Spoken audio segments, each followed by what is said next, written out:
There's a lot of talk in the GAMSAT world about the thesis, the contention. Like, make sure you have a strong thesis, try and prove your contention. But what does it all mean? While you might be over this talk about having a strong thesis, writing to the contention, I do think it is important to still have a thesis. So yes, I will agree with the people that are telling you to have a thesis, but hopefully I'm going to explain why in this video, and I'm going to convince you of my thesis, which is that you should have a thesis in your GAMSAT essays.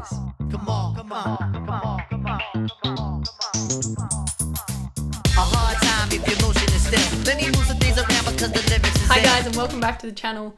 If you're new here, my name's Kate Robson. I scored 80 last year in section 2. And since then I've just been kind of making videos, trying to help you guys be able to do the same. And I've been tutoring and making an online course and basically just trying to help you guys do the same without having to trudge through all of the resources out there. But other than that, please subscribe if you're new here. Like this video to let me know that you liked it so I can keep making more content like this. And because it really helps the algorithm, helps the channel grow, helps me get the word out there, so I do appreciate it. So yes, today we are going to be talking about the theses. The thesis, my old friend. What is it? Where did you come from? Why are you here? Why are you so important? In this video, I'm going to break it down for you. I'll tell you what they are. I'll tell you why it's important to have them in GAMSAT essays and how to actually include them. That's what we're going to talk about in this video. There are timestamps below if you'd like to skip through, but other than that, let's get into it.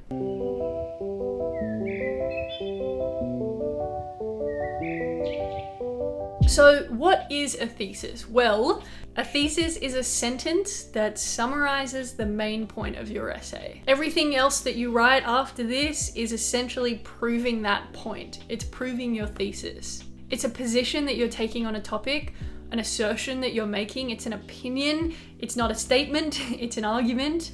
And it's essentially the whole point of your essay, why you're writing this essay, to communicate this idea. For you as a writer, it helps give your essay direction and focus, and for the reader, it signifies what your overall point is, why they should care about it, and kind of sets them up, guides them through your essay. Some examples, let's say in an argumentative essay about communism, your thesis might be communism collapsed in Eastern Europe because of the ruling elite's inability to address the economic concerns of the people.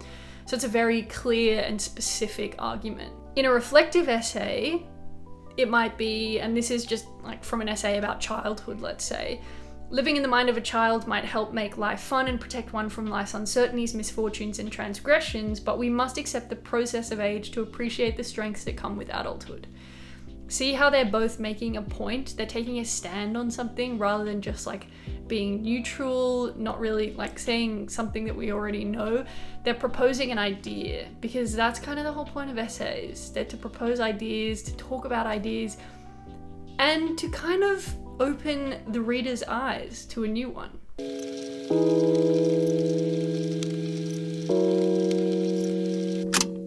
By this point, we can understand that the thesis is the central point of the essay. And because it's a central point of the essay, it is the point of the essay. And that's how we can understand it. And so I think the reason that it's important to include a thesis in your GAMSAT essays is because if your essay lacks a thesis, it lacks a point. Your essay needs a thesis because it needs an overall purpose for writing it.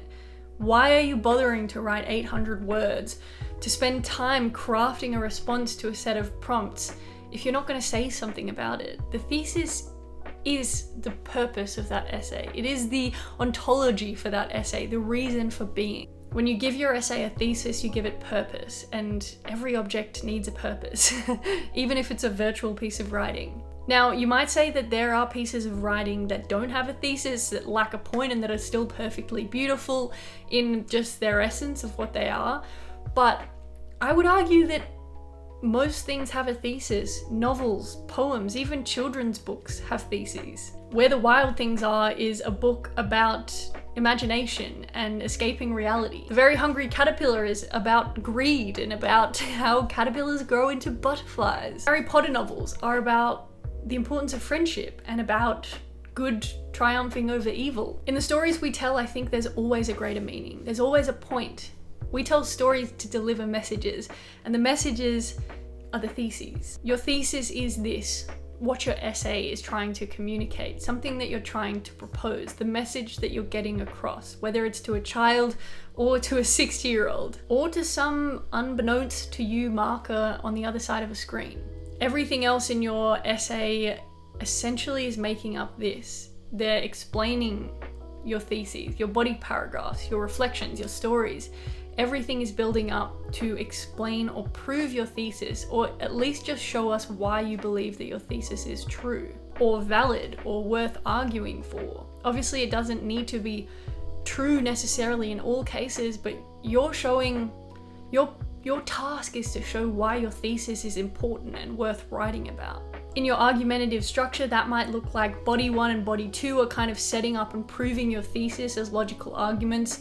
And for your reflective style, you're kind of using a more beautiful narrative storytelling and reflection way to still prove the overall thesis. So, all in all, the thesis is the point. If you figure out your point, you've figured out your thesis. This also is going to make it a lot easier to write and a lot easier to read.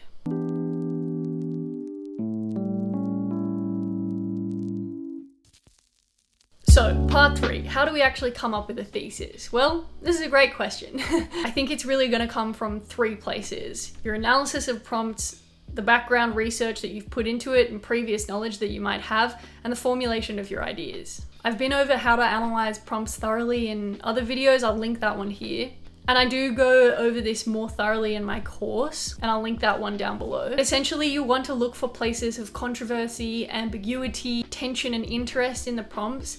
Words even, phrases even, a single prompt or a couple prompts that make you question if it's true, if it's not true, why they came to say that, why they're there in the first place, if you agree with them, if you don't, and try and pick something out of them that you can form into an argument. The amount of background research that you've done and your background knowledge is obviously also going to help with this. Like if you know a lot about imagination or about communism, then it's probably going to help you form a very nuanced opinion on it. But it's, I think, really about the way that you critique the information that's given to you and critique the information that you know about in the world and how you can put that together to form a single idea. In terms of what your thesis should look like, it should be about 1 sentence, aiming for just clarity, conciseness, directness, and contentiousness. So it should kind of require evidence to back it up, and it should clearly express the main idea. I'll put some more examples here for you just so you can have a read through them, but essentially they're just like 1 quick sentence stating that opinion that you've formed. I think that's all I've got to say on theses. If you'd like to hear more about it, I do go through it further in my course, and again, I'll link that below. But essentially, I think that you need a thesis in your GAMSAT essays because you need a point to your essays. There's a reason you're writing your essay, right? To say something. You want to say something in your essay that's kind of importance, that is going to allow the marker to see you for who you are and what you believe. So come up with a clear thesis and argue for something that you believe in. Because we all believe in something. I'm sure we do. Even if it's that you just don't believe in anything, that means you believe in something, that you don't believe in anything. Don't be afraid to take a stand. Practice this in all of your essays. Come up with a thesis first. Decide the point of your essay and the message that you want to communicate, and everything will just flow on from there. Figure out what you want to say and say it convincingly. Right, that's all I've got for you guys today. I appreciate you watching if you watched up until this point. If you like this video, like I said, please feel free to give it a like. Subscribe if you're not already, and I'll see you for the next video very soon. So girls, move it around. If you see your main dog, get the brother a pound and just come on, just breathe, stop, for real, and give it what you got, just